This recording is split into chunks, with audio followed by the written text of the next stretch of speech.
Bonjour peuple de Dieu, bonjour chers amis de la lumière, chercheurs de la lumière, bonjour à tous vous qui me regardez. J'aimerais que vous puissiez m'écouter attentivement parce que ce que je vais vous dire va certainement vous choquer. Ce que je vais vous dire va certainement bouleverser vos points de vue. Ce que je vais vous dire va certainement bouleverser vos concepts. Et tout ce qu'on vous a raconté depuis des siècles et des millénaires concernant la Bible, concernant la parole de Dieu, concernant les ministères ou les mystères cachés du Saint-Esprit. Donc aujourd'hui, je vais vous entretenir, si le temps le permet, sur une certaine vérité. Je ne dirais pas toute la vérité, mais une certaine vérité. Un aperçu de ce livre qui nous a été apporté, ce livre qui a été écrit par plusieurs personnes, inspirées, d'autres non inspirées, mais ce livre qui était un rassemblement des histoires personnelles vécues par une personne qui a fait l'expérience avec Dieu, l'expérience avec le Saint-Esprit, l'expérience avec un ange. Et au travers de cette expérience, toute sa vie, il a noté, il a écrit, inspiré, il a coché tout ce qu'il a vécu, tout ce qu'il a ressenti, tout ce qu'il a traversé comme épreuve, comme expérience bonne et douloureuse, comme échec ou comme gloire, ou comme relation avec Dieu créateur du ciel, ou avec le Saint-Esprit, ou avec les anges qui l'ont accompagné. Donc je voudrais vous parler de la Bible. Est-ce que tout est écrit dans la Bible? Est-ce que tout est réellement écrit dans la Bible? Je le répète, la question que je pose à tout le monde, je pose à tous les hommes de Dieu, je pose à tous ceux qui lisent la Bible. Est-ce que tout est écrit dans la Bible? Et pourquoi je réponds à cette question? Parce que j'ai constaté un fanatisme, j'ai constaté une mentalité exagérée, une exhibition de la Bible par plusieurs personnes, mais qui n'a pas de fondement réel. L'homme a perdu au fil du temps ce qu'on appelle le sens d'analyse. Et avec le mot foi, ce mot a été utilisé à un moment donné pour ôter et enlever l'esprit d'analyse, l'esprit critique, l'esprit d'expérimentation.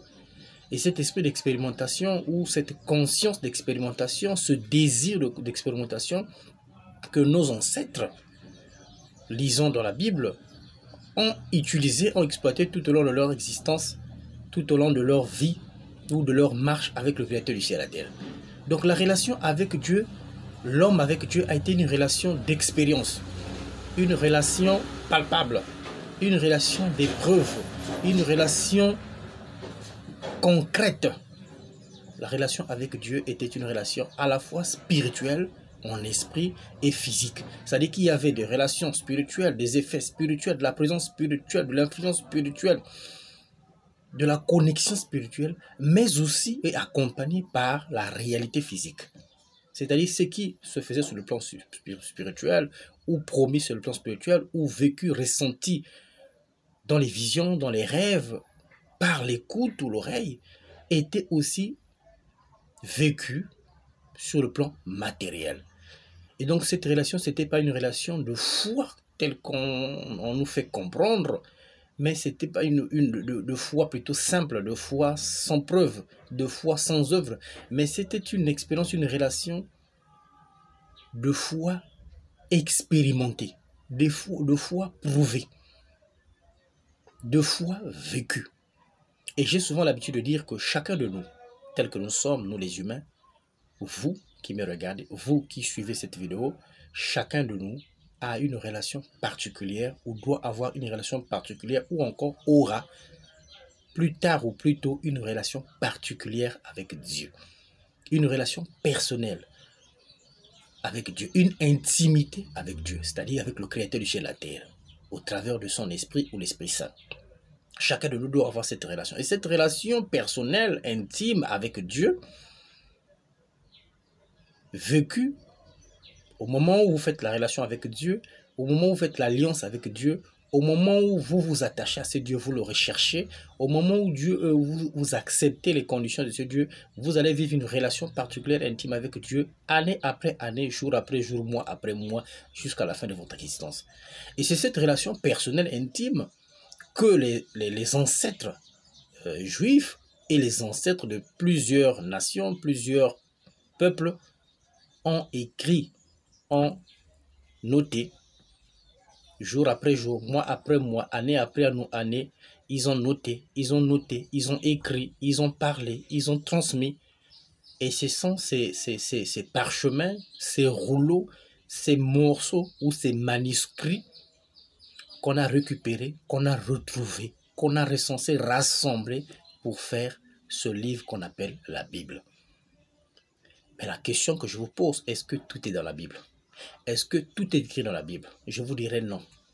Ma réponse à moi, selon l'expérience, des années d'expérience, de recherche et d'observation, et de ma relation intime et personnelle avec Dieu, je dirais non, tout n'est pas écrit dans la Bible. Pourquoi tout n'est pas écrit dans la Bible?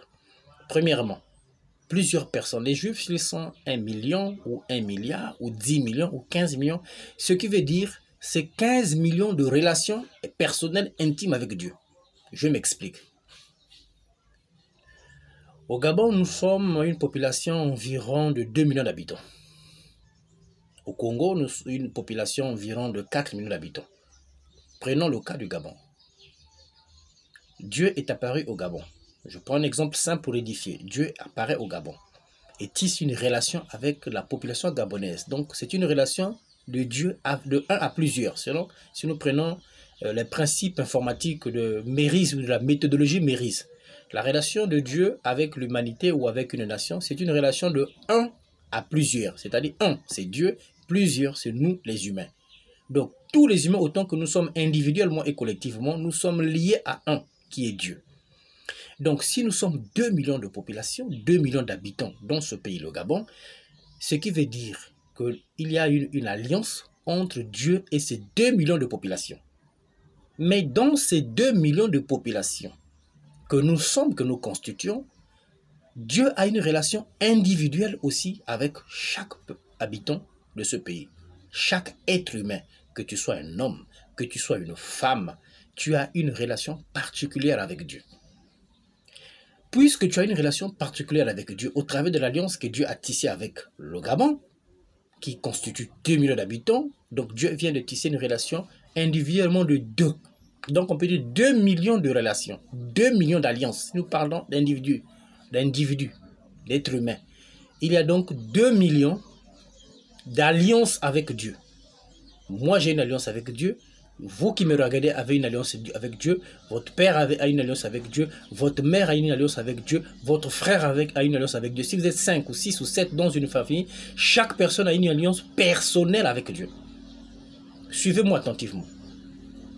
Qu'est-ce que je veux dire par là? Je veux dire que si tout avait été écrit dans la Bible, tout avait été noté dans la Bible, tout est dans la Bible, cela veut dire si quand Dieu a fait l'alliance dans le désert avec Moïse et tout le peuple présent, toute cette population qui a quitté l'Égypte, qui se retrouve avec Moïse dans le désert, s'ils étaient 300 000 personnes, 400 000 personnes ou 500 000 personnes, il y a eu 500 000 personnes liées à Dieu. Et dans ces 500 000 personnes, chacun avait une relation particulière avec Dieu. Donc il y a une relation globale qui est manifestée par la loi générale à tous, c'est-à-dire les commandements, les règles à respecter, mais individuellement, chacun de nous a une relation particulière. Je m'explique. Moïse a eu la relation particulière avec Dieu d'être le prophète des nations, le prophète principal des Juifs. Mais avec le temps, vu la charge et le poids, son beau-père Jéthro est venu lui dire, mais cette façon de travailler risque de t'épuiser, de t'anéantir. Si tu as 400 000 personnes et que tu es seul à résoudre le problème de 400 000 personnes, mais tu auras des maux de tête, tu auras des céphalées, l'AVC. Combien des hommes de droit finissent par des AVC? Parce qu'ils ont trop de dossiers à traiter, trop de personnes à résoudre et ça fait beaucoup réfléchir, les nerfs travaillent, il y a beaucoup de tensions nerveuses et puis le nerf pète un jour. On est surpris. Donc, Jéthro, qui est son beau-père, va donc lui donner une idée de faire la répartition des charges par groupe de 100, par groupe de 50, par groupe. Donc, dans 100 personnes, on place un chef qui commande 100 personnes et qui règle les problèmes de 100 personnes. On regroupe 50 personnes, on place un chef au-dessus de 50 personnes qui règle le problème de 50 personnes. 30 personnes, on prend 30 personnes, un chef au-dessus de 30 personnes qui règle les problèmes de 30 personnes. Et c'est comme ça qu'il y a eu l'administration religieuse qui a permis à Moïse d'être allégé. Et donc Moïse pouvait se reposer, Moïse pouvait travailler avec beaucoup d'équilibre et beaucoup d'énergie, c'est-à-dire qu'il pouvait être disposé parce qu'il aurait le temps de résoudre les problèmes de tous ces chefs, alors que les chefs eux-mêmes auront à résoudre les problèmes de 100, de 50 et tout cela. Et les problèmes difficiles devaient être acheminés vers lui pour qu'il examine et trouve la solution définitive.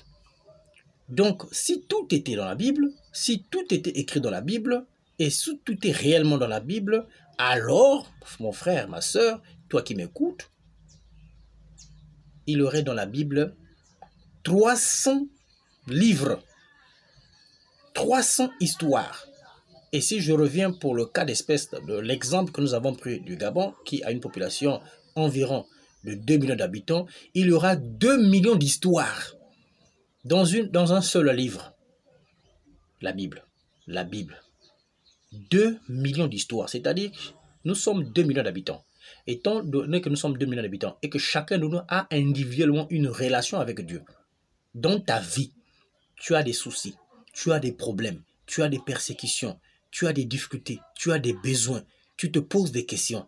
Et quand tu t'adresses à Dieu, que Dieu te donne une réponse, c'est une histoire biblique. Ta vie est une histoire biblique.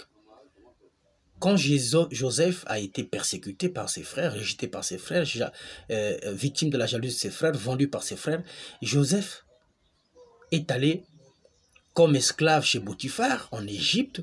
Pendant 12 ou 13 ans, il n'était pas avec ses frères, ni avec son père Jacob, Israël. Donc toute l'histoire que Joseph raconte, il est seul à raconter cette histoire. C'est lui qui explique ce que ses frères lui ont fait et entre les mains de qui il se retrouvait lorsqu'il était vendu. C'est lui qui explique son expérience personnelle dans la maison de son patron, de son maître, et comment il est envié ou aimé ou admiré par la femme de son maître, et comment il refuse de sortir ou de coucher avec cette femme, et cette femme, par colère pour se venger, va l'exposer en inventant des histoires, et son patron va le foutre en prison. Et il va rester en prison. C'est lui qui rencontre après 2 personnes qui travaillaient dans la cour royale, qui ont été mises en prison pour faute de mauvais comportement ou désobéissance peut-être. C'est lui qui raconte comment ces gens ont fait des rêves. Donc c'est son histoire personnelle qu'il nous partage. Donc la relation qu'il a reçue, comment Dieu intervient dans sa vie, comment Dieu reste silencieux pendant 12 ans dans sa vie sans rien lui dire, comment Dieu choisit le bon moment pour l'élever et faire de lui un homme, comment Dieu le permet la circonstance qui fera de telle sorte que dans la galère, dans la sécheresse, ses frères seront obligés de descendre en Égypte pour venir chercher de quoi manger. Comment il rencontre, c'est lui qui raconte l'histoire. Jacob raconte son histoire personnelle avec Dieu. Moïse raconte son histoire personnelle avec Dieu, comment il fuit en Égypte pour avoir assassiné un Égyptien qui voulait tuer un Juif, comment il se retrouve chez Jéthro, comment il entretient ses relations avec le père Jéthro et l'élevage qu'il fait, et comment il entend la voix de Dieu sur la montagne, et il monte pour aller rencontrer le Dieu dans le mont Horeb. Tout c'est sa relation personnelle. Personne n'était avec lui quand il vivait ces choses. Et si nous revenons dans l'évangile, vous allez voir l'histoire de Jésus dans les 40 jours de jeûne. Il est seul. D'abord, il n'a pas de disciples. Quand il reçoit son baptême, selon ce qui est écrit, il est transporté, donc l'Esprit l'envoie. Je pourrais même dire par expérience, conseillé par Jean-Baptiste, parce qu'il était à la quête de son ministère, à la recherche de son identité, de ce qu'il devait faire. Et Jean-Baptiste le conseille. Et le Saint-Esprit confirme que va dans le désert, fait un jeûne de 40 jours. Il est seul pendant le premier, le deuxième, le troisième, le 30e jusqu'au 40e jour. Et tout ce qu'il vit comme expérience, dans ses pensées, dans son cœur, les inspirations maléfiques ou diaboliques que le diable était en train de lui souffler, le fait de le transporter en haut de la colline, pour regarder Jérusalem en haut de la ville, pour regarder Jérusalem. Qui est là comme témoin? Personne. Qui est là en train d'observer pour noter? Personne. Il n'y avait pas un assistant qui était là pour regarder. Bon, Jésus est en train de faire un jeûne. Voilà ce qu'il a vu le premier jour, le deuxième jour, le troisième jour et le dernier jour de son jeûne. Non, il était seul. Donc, si vous observez et vous analysez, vous vous rendrez compte que tout ce qui est écrit dans la Bible est une expérience personnelle ou collective ou globale. Quand un peuple est face à une difficulté, alors ce peuple crie vers Dieu et Dieu intervient. Ça, c'est une histoire commune, globale. Mais à côté de ça, une histoire individuelle. Quand Gédéon, dans la plantation, rencontre l'ange qui lui parle en lui disant « Vaillant guerrier, Dieu t'a choisi pour sauver ce peuple. Alors détruis l'autel qui se trouve, l'autel de ton père qui se trouve dans la maison de ton père. Et à cet endroit-là, place l'autel de Dieu, qui était là comme assistant, qui était là comme rédacteur, qui était là comme témoin, comme écrivain. Personne. Donc c'est Gédéon qui partage son expérience personnelle, c'est Gédéon qui explique sa vie personnelle avec Dieu, c'est Gédéon qui rend compte, voilà ce que j'ai vécu, j'étais dans la plantation, j'étais seul en train de faire ceci, cela, et voilà un fils de Dieu, un vrai fils de Dieu, hein, parce qu'on va parler de la notion de fils de Dieu aussi, un vrai fils de Dieu apparaît. C'est comme ça que les Hébreux appelaient les anges, les vrais fils de Dieu. Et voilà ce qu'il m'a dit, voilà ce qu'il m'a proposé, et j'ai obéi. Et pour être sûr que c'était bien un ange, j'ai apporté l'offrande. Et quand j'ai posé l'offrande sur le rocher, cet ange avait un bâton. Et il a posé le bâton sur l'offrande, et le feu est descendu du ciel a consumé l'offrande. Et pendant que la fumée montait, l'ange s'élevait comme un oiseau, lévitait, faisait une lévitation, montait jusqu'à disparaître dans la fumée. C'est là où il s'est rendu compte que ce n'était pas une personne humaine qui m'adressait la parole, c'était réellement un ange. Et ça l'a fortifié. Donc, c'était spirituel, mais avec des effets physiques. Donc, chacun de nous doit vit ou vivra, ou a déjà vécu une expérience personnelle avec Dieu, spirituelle et avec des épreuves et des preuves physiques. Et ce sont ces expériences spirituelles et physiques, avec des effets physiques, qu'on a récupéré, qu'on a rassemblé pour constituer la Bible. Mais tout n'est pas écrit dans la Bible. Tout n'est pas dans cette Bible. Je répète, si Moïse avait dans le désert 300 ou 400 personnes à gérer, toutes ces 300 et 400 personnes ont eu des relations personnelles, des histoires personnelles avec Dieu. Mais on a pris l'essentiel, on a présenté. Donc tout n'est pas dans la Bible. Et tout ce que les Juifs ont vécu en Israël, tout n'a pas été écrit dans la Bible. Et ne pouvait pas être écrit dans la Bible. Et ne pourra jamais être écrit dans la Bible. Donc, ce qui veut dire quoi? La Bible est un condensé, la Bible est un résumé, la Bible prend des éléments essentiels ou des éléments significatifs pour édifier, pour nous emmener vers un chemin, c'est-à-dire nous ramener vers Dieu, nous donner de la lumière et de la connaissance pour nous rattacher, nous rapprocher, être liés à Dieu, parce que nous avons à y gagner en restant attachés et fidèles à Dieu, en obéissant à Dieu. Mais tout n'est pas, ou tout n'a jamais été écrit dans la Bible. Alors donc arrêtez. À cause de ce fanatisme, à cause de cette ignorance, beaucoup de gens ne veulent plus rien apprendre. On doit la Bible. Quand ils lisent la Bible, c'est fini. Ils ont tout dans leur tête, dans leur conscience, alors qu'ils manquent beaucoup de connaissances. J'avance encore, je vais pousser encore le bouchon. Je vais vous poser une question personnelle. Vous qui me regardez, excusez-moi, vous qui me regardez, qui me suivez. Une question personnelle. Je m'adresse à vous qui me regardez maintenant. Posez-vous cette question. Si tout est dans la Bible, est-ce que vous pouvez me trouver de la Genèse à l'Apocalypse un verset, un passage ou plusieurs passages qui expliquent comment on fabrique le poste téléviseur? Comment on fabrique le poste téléviseur? Comment on fabrique le téléphone? Comment on fabrique la radio? Comment on fabrique un hélicoptère? Comment on fabrique un ordinateur? Comment on fabrique un micro-ondes? Comment on fabrique une voiture, un drone, une bombe? Comment on fabrique un vaccin? Comment on fabrique une bouteille? Montrez-moi de la Genèse à l'Apocalypse. Je vous laisse le temps. Un mois. Écrivez-moi sur ma page Facebook ou bien sur YouTube.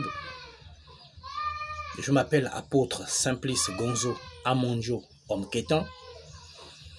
Je suis docteur en spiritualité, spécialiste des guérisons, des délivrances et des opérations sans cicatrices. C'est ça mon couloir. Je forme les hommes de Dieu, je les encadre, j'écris des livres, des brochures sur la spiritualité, sur plusieurs thèmes. Je forme, j'encadre des prophètes, des hommes de Dieu. Après les avoir consacrés moi-même, la consécration, je leur laisse, ça dit que je les lâche, comme il est écrit dans les évangiles, dans les actes des apôtres. Mettez-moi à part Paul et Barnabas pour l'œuvre à laquelle je les ai appelés, dit le Saint-Esprit. Donc quand quelqu'un est venu dans mes mains ou arrive dans mes mains, je l'encadre jusqu'à ce qu'il découvre et maîtrise ses dons. Et une fois qu'il a maîtrisé, je lui donne des connaissances bibliques et aussi autres connaissances qui lui permettra de bien travailler dans son domaine, selon le couloir qui lui a été assigné par Dieu ou confié par Dieu. Après cela, je lui fais la consécration. Donc, un rituel ou une prière ou un programme de consécration de 2 ou 3 jours.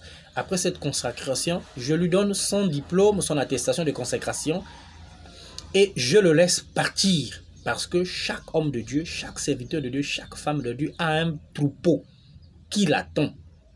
Il y a un ensemble de personnes qui sont liées à cet homme de Dieu, à cette femme de Dieu, qui vont l'accompagner ou qui seront guéris, délivrés par eux. Arrêtez de bloquer, d'envoûter et de limiter les collaborateurs, les anciens des églises et les hommes qui travaillent avec vous. Quand Dieu vous a confié une personne, un homme et une femme, pour être à vos côtés, il a un ministère. Formez-le, encadrez-le, consacrez-le et laissez-le exprimer son ministère. Laissez-le partir, exercer son ministère. Maintenant, si vous avez le projet ou les objectifs de faire un réseau d'églises, c'est-à-dire à partir de votre église, vous voulez bâtir plusieurs églises, en ce moment-là, prenez ces collaborateurs, placez-les dans les églises que vous aurez ouvertes pour qu'ils s'exercent parce qu'ils ont des ministères parfois différents, plus grands que vous. Vous pouvez recruter ou recevoir un homme de Dieu ou une femme de Dieu qui, au départ, n'est absolument rien, ne connaît rien de Dieu, mais formation après formation, séminaire après séminaire, cours après cours, prière après prière, intercession, cette personne peut devenir égale à vous ou supérieure à vous. C'est-à-dire avoir un ministère plus grand qui va impacter l'humanité tout entière. Donc arrêtez, hommes de Dieu, je vous en prie, de bloquer, de retenir, de maintenir les collaborateurs pendant 5 ans, 10 ans. Jésus a formé les gens pendant 3 ans seulement. Je dis bien 3 ans. 3 ans de formation, consécration, ils ont reçu le Saint-Esprit. Ils sont partis dans le monde pour exercer leur ministère individuellement, tout en restant attachés, respectueux, obéissants, reconnaissants à leur maître. Jésus a été obéissant et reconnaissant envers Jean-Baptiste. Il a fait un témoignage en disant, parmi tous ceux qui sont nés de la femme, il n'y a pas plus grand que Jean-Baptiste. Il a été baptisé par Jean-Baptiste, c'était son père spirituel. Quand vous baptisez des gens, vous appelez toutes ces personnes que vous baptisez comment? N'est-ce pas vos fils spirituels? Mais Jésus a eu un père spirituel, Jean-Baptiste. Sans compter Melchisédek qu'il avait consacré. Lisez le livre hébreu. Et la manière dont ils ont expliqué ça a été même expliqué de façon floue. Quand le père Abraham rencontre Melchisédek, que fait Abraham? Abraham donne la dîme de tout son butin, de tous ses revenus. À Melchisédek, il le rencontre physiquement, c'est un être spirituel qui n'a ni père ni mère, ni généalogie. Quand il est apparu, Abraham s'est agenouillé, Abraham a offert la dîme à cet homme. Jésus a rencontré Melchisédek, et c'est Melchisédek qui l'a ordonné, donc il l'a consacré. Prêtre comme lui, sacrificateur éternel à la perpétuité. Mais les lecteurs de la Bible ont levé les parties essentielles qui pouvaient nous comprendre. Et ils ont levé pour élever Jésus à un niveau que lui-même n'a même pas choisi. Donc on a inventé toutes sortes d'histoires autour de Jésus. On a fait de Jésus fils unique, entre nous soit dit. Si moi je suis fils unique, ou vous qui me regardez, vous êtes fils unique de votre père ou de votre mère, est-ce que vous aurez encore un grand frère, ou une grande sœur, ou un petit frère ou une petite sœur? Vous ne pouvez pas l'avoir. Quand on est fils unique, ça veut dire qu'on a devant nous aucun frère ou aucune sœur. On a derrière nous aucun frère ou aucune sœur. On est unique, ça veut dire seul. Je suis fils unique de ma mère, je suis fils unique de mon père. Ça veut dire qu'en dehors de moi, je n'ai pas de frère ou de petit frère, de grand frère. Mais quand vous écoutez Jésus lui-même, il dit qu'il n'a jamais dit qu'il était fils unique. Parce qu'il nous appelle, nous, ses frères. Il est venu nous apprendre que Dieu est non seulement un être terrible, que l'on doit craindre, mais il est aussi notre Père. Donc la notion de Père céleste est apparue grâce à Jésus. Jésus nous fait comprendre que ce Dieu qui est loin, selon Moïse, mais il est proche de nous. S'il est notre Père, ça veut dire que nous le voyons tous les jours, matin, midi, soir. S'il est notre Père, s'il est avec nous au quotidien, il est derrière nous pour nous encadrer, pour nous blâmer, pour nous châtier, pour notre bien, pour nous aider, pour nous corriger et pour nous bénir davantage, pour nous instruire, pour faire de nous des êtres parfaits, des êtres sages, intelligents et onctionnés. Donc ce n'est pas possible que Jésus soit fils unique et que nous soyons des créatures simples. Nous sommes des fils de Dieu. Nous venons du ciel. Nous sommes habillés par ce corps physique. Vous voyez, ça c'est une enveloppe. Ça c'est comme une voiture et le chauffeur et l'esprit qui est à l'intérieur de nous. Cet esprit qui est à l'intérieur de nous vient de Dieu. Nous venons du ciel. Nous sommes des frères de Jésus. Il est notre grand frère. Dans la foi, en esprit. Qu'il soit préminé de la création, selon le verbe qu'il a incarné, mais après être préminé. On dit prémis, ça veut dire qu'il y a eu un deuxième né, un troisième né, un quatrième né, un cinquième né. Mais non, les écrivains, ceux qui ont reproduit la Bible, ont inventé toutes sortes d'histoires pour faire de Jésus un fils unique et nous comme des créatures simples. Et ce qui fait que aujourd'hui, les hommes de Dieu que nous sommes, les serviteurs de Dieu que nous sommes, où toutes les personnes ont du mal à être égales à Jésus, c'est-à-dire à arriver au même niveau spirituel que Jésus. Dans notre génération, bien sûr, mais dans la conception et la mentalité des apôtres, ils n'étaient pas, dans leur tête, ils ne prenaient pas Jésus comme quelqu'un de différent d'eux. Mais mon Dieu, soyons honnêtes, Jésus a marché, il a fait 4 pattes, il a fait pipi. Il a mangé, il a eu faim, peut-être qu'il est tombé même malade quand il était bébé, on ne sait pas.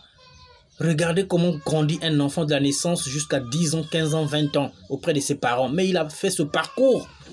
Il a fait 9 mois dans le ventre d'une femme, il est sorti par le sexe d'une femme. Nu, comme toi et moi. Il a eu faim, il a eu soif. Il y a eu des émotions, des sentiments. Mais sur le plan spirituel, il a reçu le Saint-Esprit. Il a reçu le Saint-Esprit. Même s'il est dit qu'à la naissance, l'Esprit de Dieu était là. L'Esprit de Dieu était là. Mais au fur et à mesure de son initiation, de sa formation spirituelle, au baptême, quand on dit quoi? L'Esprit est descendu s'il était en lui déjà. Pourquoi il s'est encore descendu? Suivez bien. Quand il a reçu le baptême, le Saint-Esprit est descendu sur lui. Et Dieu, quand il envoie Jean-Baptiste pour aller préparer le chemin du Maître, Jésus, Yeshua Massia, quand Jean-Baptiste, Dieu a dit à Jean-Baptiste, tu vas baptiser plusieurs personnes, mais une seule personne. Lorsque tu vas le baptiser, l'Esprit descendra sur lui. C'est celui-là qui est mon fils bien-aimé que vous devez écouter. C'est celui le Messie. Vous voyez? À la naissance, on dit que l'Esprit Saint était là. Oui, sur le plan spirituel, l'Esprit était là pour couronner, pour couvrir, pour protéger cet enfant qui va naître. Pour préparer sa structure physique afin qu'il soit adapté déjà sur le plan de la structure physique, adapté à recevoir le Logos, Christos, le Logos solaire, le Réma, l'esprit pur, l'esprit vrai, l'esprit de la vérité, pour qu'il rentre et s'emboîte sans difficulté dans son corps, dans sa chair. Vous voyez, observez quand les gens rentrent, quand les gens reçoivent la descente du Saint-Esprit, quand les gens sont visités par le Saint-Esprit en vérité, avec effet physique. Je dis bien avec effet physique. Observez comment les gens sont. Ils s'agitent. Voilà pourquoi à la Pentecôte, on dit que lorsque le Saint-Esprit est descendu sur eux, ils se sont mis à parler en langue, de diverses langues, à prophétiser. Et ceux qui les observaient le voyaient comme s'ils avaient bu, comme s'ils étaient ivres, sous. Donc ça dit que l'Esprit Saint, quand il descend dans certaines personnes, à certains moments, il vous agite, le corps s'agite, c'est-à-dire que c'est une force, c'est une puissance. Quand il vous habite et descend sur votre corps, vous avez de la chair de poule, vous avez des oreilles qui sifflent, vous avez de la chaleur, quelquefois vous transpirez, vous avez le corps qui s'agite, qui se met en mouvement. Quand nos frères de l'Occident sont arrivés en Afrique, ils ont vu les mêmes manifestations qu'en Europe, en Israël. Ils ont différencié. Chez nous, on appelait ça trans. Eux, ils ont appelé ça trans. Mais les mêmes manifestations vécues par les Juifs, vécues par les Hébreux et partout ailleurs, eux, ils appellent ça extase. Ça fait rire, hein? Jeu de mots. Extase, trans, c'est la même chose. Un esprit reste un esprit. À la seule différence, il y a un esprit impur, c'est-à-dire il est esprit, mais il est encore qualification impure. Il est esprit saint. Il est esprit, mais sa qualification, elle est sainte. Voilà la différence. Mais tout esprit, lorsqu'il descend et s'emboîte dans le corps d'une personne, quand cette personne n'est pas prête, quand cette personne a encore des difficultés, des lacunes ou de l'incompréhension, alors l'esprit, lorsqu'il s'arrête, il est obligé d'agiter le corps de la personne. Il faut que la personne ressente qu'il y a un étranger, il y a quelque chose de spirituel qui est rentré en moi. Mais il ne l'est pas spirituellement, mais il a aussi des effets physiques. Donc le corps va s'agiter. C'est une preuve de confirmation qu'il y a quelque chose de spirituel qui est en train de rentrer, de s'emboîter dans mon corps. Donc il y aura agitation. Donc au début de tous ceux qui reçoivent quelquefois la visite ou la présence du Saint-Esprit, ils s'agitent. Que ça soit transe ou extase, cela veut dire la même chose. Ne vous embrouillez pas sur ça. Le dictionnaire a inventé des choses pour diminuer, pour nous séparer de la réalité spirituelle. En Afrique, nous connaissons la transe, nous connaissons l'extase. En Europe, en Asie et partout. Et il y a des gens qui rentrent en extase, qui sont connectés par l'Esprit de Dieu et qui reçoivent des révélations, des solutions, des traitements, des directions, des orientations, des prophéties claires et précises. Partout dans le monde, je vous le confirme. C'est pour cela que ne vous arrêtez pas squatter ou rester fixé et figé sur la Bible. Essayez de lire aussi, ouvrez votre esprit, lisez d'autres livres.